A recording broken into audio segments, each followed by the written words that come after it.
Okey, di kali ini saya akan menunjukkan iaitu cara penanaman pokok tebu telur. Iaitu pokok tebu yang boleh buat sayur.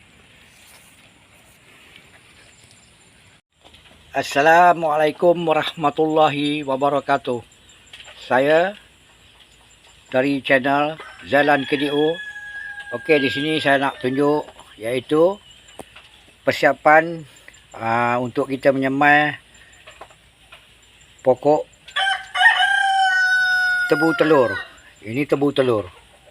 Okey, pertama sekali kita sediakan dia punya dahan ni, pokok dia yang nak kita tanam. Kemudian kita sediakan tanah. Ini tanah.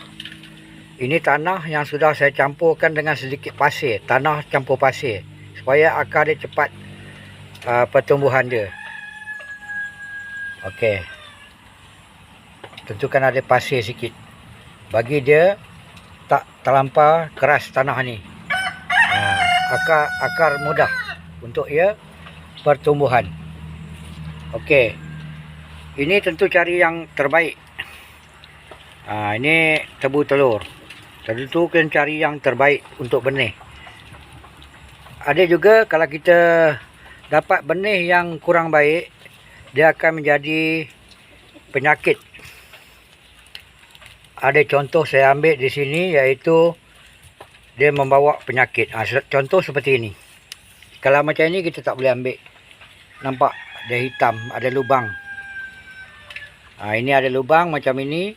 Itu sudah berlubang, nampak. Semut dah banyak dalam ataupun ulat. Ini tidak boleh dibuatkan benih. Nanti dia akan menjejas kepada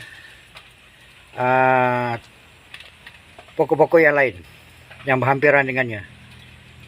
Okey, itu tadi sediakan tanah yang sudah dicampurkan pasir. Okey, di sini saya nak terangkan iaitu cara-cara dan kaedah untuk membuat tanaman tebu telur. Okey, ini yang kita telah sediakan benihnya. Biasa kita tengok orang menanam tebu, dia gunakan panjang-panjang macam ini. Dia tanam terus ke tanah macam itu. Dia cucuk saja ke tanah, jadi macam itu. Okey. Itu biasa yang orang tanam. Tapi yang sebenarnya ada lebih baik lagi tanam cara pendek-pendek. Tak macam ini. Pertama sekali untuk menyimatkan benih, kita boleh potong ini banyak. Kita tanam hanya satu ruas, ini. Ruas yang ini. Tidak perlu tanam sampai macam ni. Kerana apabila dia berdahan nanti, yang sini tumbuh tunas, sini tumbuh tunas, sini tumbuh tunas. Pokok tunas yang ini kecil-kecil. Hanya yang di sini pokoknya subur. Yang ini kecil-kecil dan dia memakan baja. Pokok tidak berapa subur. Sebaik-baiknya kita bukan tanam cara ini. Kita buat cara ini pendek-pendek. Ini kita potong cara pendek-pendek. Nampak? Apabila kita dah siap ini, tentukan akar dia. Tu akar dia mengalir ke bawah. Kita cucuk saja sini.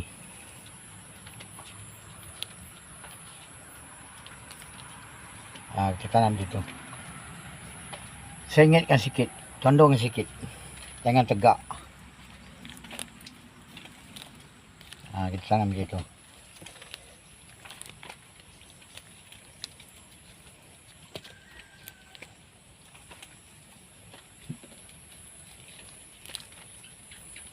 Okey, saya ceritakan di sini. Apabila kita tanam cara pendek-pendek seperti ini, yang kita potong macam ni, pertama sekali menjimatkan, kita dapat kurangkan dia punya benih kan. Benih kita boleh satu batang ini kita boleh dapat banyak. Kalau kita dapat benih yang terhad sikit, jadi kita kena potong pendek-pendek. Kalau kita tanam panjang-panjang nanti kita dapat sedikit pokoknya. Jadi kita buat cara macam ni. Apabila dia soal tunas nanti, dia keluar tunas yang pertama di bawah. Semua naik di bawah. Naik dengan subur ke atas. Ni semua dia naik di tunas bawah. Tapi kalau kita tanam macam ini, cara panjang tadi macam ni. Panjang macam ni. Di bawah ni naik atas tunas naik, atas ni naik, pokok tidak jadi subur. Sebab apa? Yang subur bawah ni. Tapi dia juga terjejas disebabkan tunas banyak keluar kan. Jadi pokok menjadi kecil dan tidak dapat hidup subur. Tu kalau kita nak tanam tebu telur, kita kena potong pendek-pendek macam ini.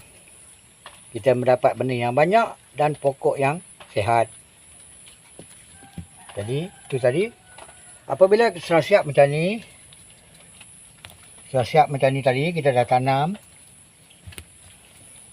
dah lengkap semuanya.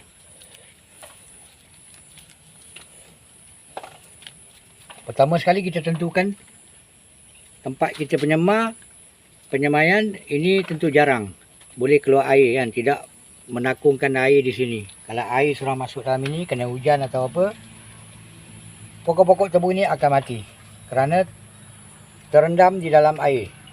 Jadi lepas tu kita hanya spray saja. Kita guna spray. Hari-hari lembapkan tanah. Kalau tanah sudah lembap, tidak perlu lagi. Kita tengok keadaan. Cukup sebagai spray untuk melembab saja. Jadi itu tadi saya ceritakan, iaitu cara menanam dan kaedah pembenihan tebu telur seperti ini. Jadi itu tadi serba ringkas saya bagi tahu cara menanam. Okey, itu saja. Sekian. Okey, ini anak tebu telur yang kita semai tadi. Saya pindahkan sementara di sini di atas tanah supaya dia cepat membesar. Seperti ini. Tengok anak pokoknya besar, dan nanti kita ambil satu-satu dan kita pindahkan ke tapak kekal yang kita nak tanam nanti. Ini daripada semaian. Dan dipindahkan sementara di atas tanah macam ni, tanah bebas, supaya ia tegap. Nampak? Dia tegap.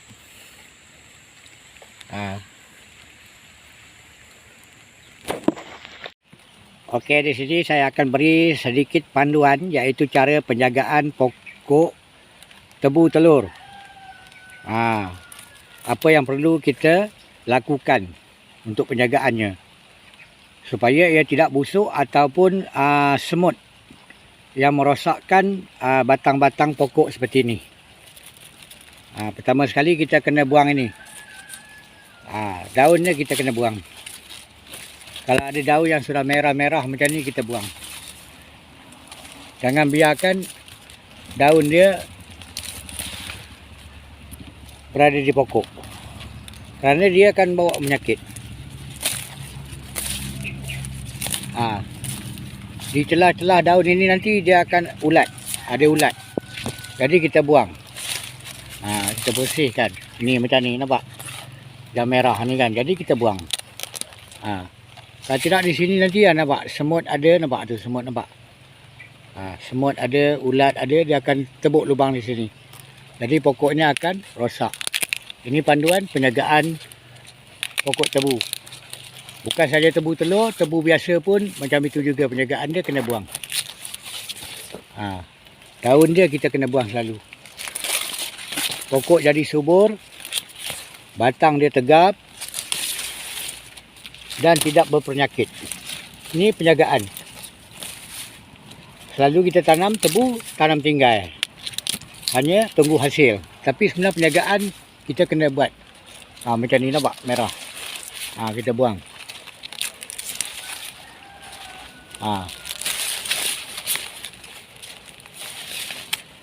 Bersihkan untuk kualiti pokok. Okey, itu saja yang dapat saya terangkan di sini, iaitu penanaman pokok tebu telur, iaitu tebu yang boleh dibuat sayur. Jadi kepada rakan-rakan yang berminat di dalam bidang pertanian, sila subscribe, like, share video ini kepada teman-teman yang berminat dalam bidang tanaman.